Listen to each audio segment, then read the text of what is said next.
Welcome students in today's video. Our today's topic is compound journal entry. आज की video में हम यह देखेंगे कि जर्नल एंट्री को कंपाउंड करके आपको कैसे करना होता है। इस कंपाउंड का मतलब यह है कि आप मल्टीपल डेबिट या मल्टीपल क्रेडिट किस तरह से करेंगे।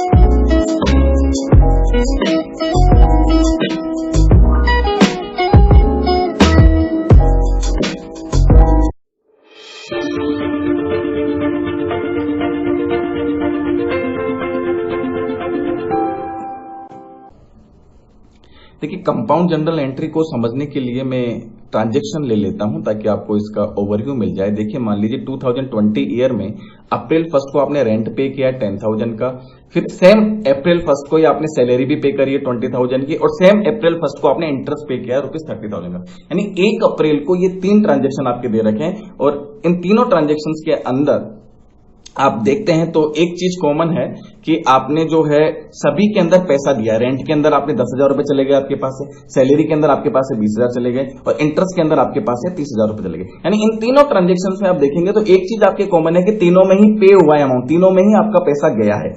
और जो हेड्स है, रेंट में पैसा गया है, सैलरी में गया और इंटरेस्ट में पैसा गया। तो अब आप क्या कर सकते हैं, आप या तो इन तीनों की अलग अलग एंट्री करिए, रेंट पे करने की अलग एंट्री करिए, सैलरी पे करने की अलग एंट्री करिए, इंटरेस्ट पे करने की अलग एंट्री करिए, यानी 3 एंट्री करिए आप इसमें।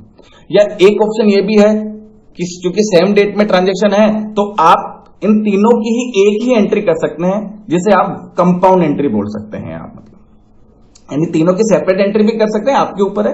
आप चाहो तो इन तीनों की एक ही एंट्री कर सकते हैं, क्योंकि सेम डेट का ट्रांजैक्शन है। आपके डेट्स अलग होती तो एंट्री अलग ही होगी, लेकिन सेम डेट के अंदर आप क्या कर सकते हो, एंट्री को कंबाइंड कर सकते हो अगर कोई रिलेटेड ट्रांजैक्शन है। तो यहां पे रिलेशन ये है कि तीनों में ही कैश जा रहा है आपके। तो हम इसी चीज को आज के वीडियो में समझेंगे कि ये हम कंपाउंड एंट्री किस तरह से करते हैं। आइए पहले मीनिंग समझ लेते हैं। कंपाउंड जर्नल एंट्री का मीनिंग क्या है। देखिए, sometimes 2 or more transactions relating to one particular account take place on the same date.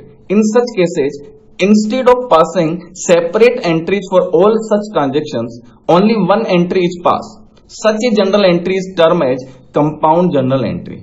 देखिए, बहुत साधारण शब्दों में इसका मीनिंग है कि जब एक ही दिन को सिमिलर ट्रांजेक्शन्स आपके या सिमिलर नेचर के ट्रांजैक्शन आपके हो रहे हैं बिजनेस में, तो आप उन सब की अलग अलग एंट्री करने के बजाय उन सब की एक ही जर्नल एंट्री कर सकते हैं, और इससे ही फिर आप कंपाउंड जर्नल एंट्री कहते हैं। Such entries can be passed in either of the following 3 ways. देखो, इसको इन कंपाउंड एंट्री को आप इन 3 में से कैसे भी कर सकते हैं, डिपेंडिंग अपॉन ट्रांजेक्शन। पहला है by debiting 1 account and crediting 2 और मोर अकाउंट्स। देखिए, कंपाउंड एंट्री का मतलब है कि अभी आप एक डेबिट करते थे और एक ही क्रेडिट होता था। अब कंपाउंड में क्या हो सकता है कि मान लो पहली सिचुएशन ये है कि एक अकाउंट तो डेबिट हो रहा है, लेकिन 2 या उससे ज्यादा अकाउंट आप क्रेडिट कर रहे हो, ये भी कंपाउंड एंट्री कहलाती है। यह सिचुएशन ये हो सकती है कि आप क्रेडिट तो केवल एक अकाउंट कर रहे हो, लेकिन डेबिट 2 या उससे ज्यादा अकाउंट कर रहे हो, तो ये भी आपकी कंपाउंड जर्नल एंट्री है। या थर्ड सिचुएशन ये हो सकती है कि आप 2 या ज्यादा अकाउंट डेबिट कर रहे हो और साइमल्टेनियसली आप 2 या ज्यादा अकाउंट क्रेडिट कर रहे हो। कहने का मतलब यह है कि जब भी आपके जर्नल एंट्री में एक से ज्यादा बार कोई अकाउंट डेबिट या क्रेडिट हो जाएगा तो वो आपकी कंपाउंड एंट्री होगी। अब इसमें 2 बार डेबिट हो सकता है, या हो सकता है 2 बार क्रेडिट हो जाए, या 2 बार ही डेबिट क्रेडिट दोनों हो जाए। कुछ भी सिचुएशन हो, ये सब आपकी कंपाउंड जर्नल एंट्री ही कहलाती है। आइए अब हम इलस्ट्रेशन से समझ लेते हैं कंपाउंड जर्नल एंट्री हमें किस तरह से करनी होती है। देखिए, जनरल का फॉर्मेट ले लेते हैं, date, particulars, LF, debit amount rupees and credit amount rupees. अब हम ट्रांजेक्शन ले लेते हैं कैसे कंपाउंड एंट्री हमें करनी है। मान लीजिए 2020 है, अप्रैल 1 का ट्रांजेक्शन आपके दिया हुआ है। Ramesh started business with cash, furniture and building for ₹1 lakh, 2 lakh and ₹5 lakh respectively. देखिए, रमेश है जिसने बिजनेस स्टार्ट किया है, और उसने बिजनेस में जब स्टार्ट किया तो उसने कैश भी लगाया है, बिजनेस में कैश का भी इन्वेस्टमेंट किया है, फर्नीचर का भी इन्वेस्टमेंट किया है, और बिल्डिंग का भी इन्वेस्टमेंट करा है। तो कहने का मतलब, अभी तक आपने जो एंट्री की थी मेरे लास्ट वीडियो में, उसमें सिर्फ कैश का इन्वेस्टमेंट था। अब मैं ये मान रहा हूं कि वो कैश के साथ में फर्नीचर और बिल्डिंग भी ला रहा है। देखिए, मालिक बिजनेस में जो कुछ अपने पास से इन्वेस्ट कर देता है वो कैपिटल कहलाती है। तो देखिए कैसे करेंगे कंपाउंड एंट्री, देखिए इसमें।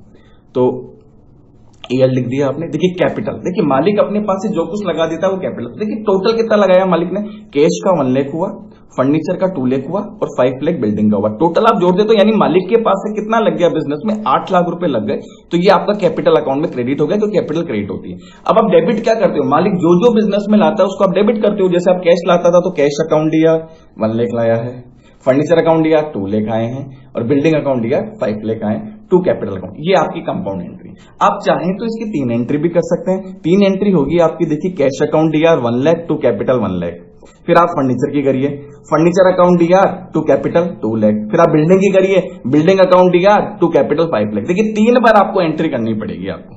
तो आपने ये देखा कि तीनों बार जब आप एंट्री कर रहे हैं तो कैपिटल तीनों ही एंट्री में क्रेडिट हो रहा है, तो हमने तीनों को ही एक साथ जोड़ दिया फिर, और जो डेबिट होना था उसको डेबिट कर दिया। ये आपकी इस तरह से आपको कंपाउंड एंट्री करनी होती है। आपको जो डेबिट होना था उसको डेबिट ही कराए, कैपिटल तीनों ही एंट्री में क्रेडिट हो रहा था, तो 3 बार थोड़ी कैपिटल लिखेंगे, to capital account, to capital account, to capital account. Compound entry के अंदर फिर उन तीनों का एक साथ जोड़ करके टू कैपिटल अकाउंट 8 लाख लिख दिया। तो इसके बाद फिर आप नरेशन लिख दीजिए, being business started with cash, furniture and building, और लाइन ड्रॉ कर दीजिएगा। आइए नेक्स्ट ट्रांजेक्शन देखते हैं। Purchase goods for cash ₹10,000 and credit from Prakash ₹20,000। देखिए अब आपने बिजनेस में परचेज किया है, कैश में परचेज आपने 10,000 का किया है और उधार में आपने 20,000 किया है, यानी टोटल परचेज आपका कितना हो गया। देखिए टोटल परचेज तो आपका 30,000 हो गया। तो परचेज आपको पता है हमेशा डेबिट करना होता है, तो परचेज अकाउंट दिया 30, टोटल 30,000 का परचेज हुआ है। अब नीचे आप बता दीजिए कि कितना कैश में है और कितना उधार में। देखिए 2 कैश कर दिया मैंने, 10,000 रुपए तो कैश में है, तो कैश गया आपके पास से। उधारी के अंदर क्या करना होता है, उधारी में मैंने बताया था आपको कि नाम लिखना होता है, तो यहां पे टू प्रकाश कर देंगे आप, टू प्रकाश अकाउंट 20,000। तो ये आपकी कंपाउंड एंट्री होगी। आया तो पूरा 30,000 रुपए का माल है, तो परचेज अकाउंट 30,000, लेकिन इस 30,000 में आपने बता दिया कि भाई कैश तो हमने इस परचेज में टू कैश 10,000 दिया है और टू प्रकाश अकाउंट 20,000, मतलब इसमें 20,000 का उधार है और 10,000 का नगद है। और फिर आप नरेशन लिख दीजिए, बीइंग गुड्स परचेज। आइए नेक्स्ट ट्रांजेक्शन देखते हैं। Paid salary ₹15,000 and interest ₹6,000। आपने 15,000 की सैलरी पे करी है और 6,000 रुपए का आपने इंटरेस्ट पे करा है आपने। तो देख लेते हैं। देखिए पे हुआ है, आपके पास से टोटल कितना चला गया, ये जनरल का फॉर्मेट हो गया। देखिए टोटल आपके पास से कितना चला गया, आपके पास से सैलरी का चला गया 15,000 और इंटरेस्ट का चला गया 6,000। यानी एक्सपेंस को डेबिट करना होता तो सैलरी भी डेबिट कर दिया आपने, इंटरेस्ट भी डेबिट कर दिया। सैलरी 15,000 का डेबिट, इंटरेस्ट 6,000 का डेबिट, टोटल मिला के कैश कितना चला गया आपके पास से 21,000 का चला गया। और नरेशन कर दिया आपने, being salaries and interest paid, और आपने लाइन ड्रॉ कर दी। टोटल 21,000 गया, तो टू कैश अकाउंट 21,000। अब किस किस हेड में गया, सैलरी डेबिट होती है, इंटरेस्ट भी डेबिट होता है क्योंकि एक्सपेंस है आपका, ये पे किया है आपने। नेक्स्ट ट्रांजेक्शन है आपके commission receive ₹35,000 and rent receive ₹9,000। देखिए अब टोटल आपको कितना मिला है, कमीशन का मिला है 35,000 और रेंट के मिला है आपको 9,000, यानी टोटल आपको 44,000 मिला है। तो कैश मिलता है तो आप डेबिट कर देते हैं, तो ये कैश अकाउंट दिया 44,000 मिला है। किससे मिला है आपको, कमीशन से मिला है 35,000, to commission receive 35,000 and to rent receive 9,000। तो ये आपका 35,000 एंड 9,000 आपने क्रेडिट कर दिया। देखिए आप चाहते तो अलग अलग एंट्री कर देते, कैश अकाउंट दिया टू कमीशन, फिर वापस कर दे कैश अकाउंट दिया टू रेंट रिसीव। तो आपने कंबाइन करके कैश कॉमन था, जो कॉमन फिगर था उसको एक साथ लिख दिया आपने। और इसके बाद में आप नरेशन लिख देंगे, being commission and rent receive, और लाइन आप क्या कर देंगे, ड्रॉ कर देंगे आप। नेक्स्ट ट्रांजेक्शन है, देखिए cash sales ₹50,000 and credit sales to Mohan ₹60,000। अब यहां पे देखिए आपने नगद में माल बेचा है 50,000 का और उधार में मोहन को माल बेचा है 60,000 का, यानी टोटल सेल आपने कितनी करी है 60 एंड 50, आपका टोटल सेल्स 1,10,000 की हुई। इस 1,10,000 में आपको कैश कितना मिल गया, कैश अकाउंट दिया 50,000। उधारी में नाम लिखना होता है, तो नाम लिख दिया आपने, मोहन डेटर है, मोहन अकाउंट होगा, मोहन अकाउंट दिया 60,000 टू सेल्स अकाउंट 1,10,000, और ये नरेशन हो गया being goods sold on cash and credit. इस तरह से ये देखो आपको जनरल एंट्री कंबाइन करके करनी होती है, जहां पे मल्टीपल डेबिट होता है या मल्टीपल क्रेडिट होता है। आप देख लीजिए कहीं पर 2 बार डेबिट हो रहा है, कहीं पर 2 बार क्रेडिट हो रहा है। तो ये सारे जो मैंने आपको ट्रांजेक्शन लिए हैं ये कंपाउंड जनरल एंट्री के हैं, और जहां तक हो सके आपको कंपाउंड जनरल एंट्री ही करना चाहिए, क्योंकि इससे आपकी अकाउंटिंग स्किल्स का भी पता पड़ता है और आपका इससे टाइम और एफर्ट्स भी बचता है आपका, क्योंकि आप अलग अलग करेंगे तो आपको उस अकाउंट को बार बार खोलना होगा और फिर बार बार नरेशन लिखनी होगी, तो आपके एग्जाम के अंदर फिर टाइम की भी बचत होती है। तो आज की वीडियो में हम इतना ही लेंगे। Thank you for watching the video.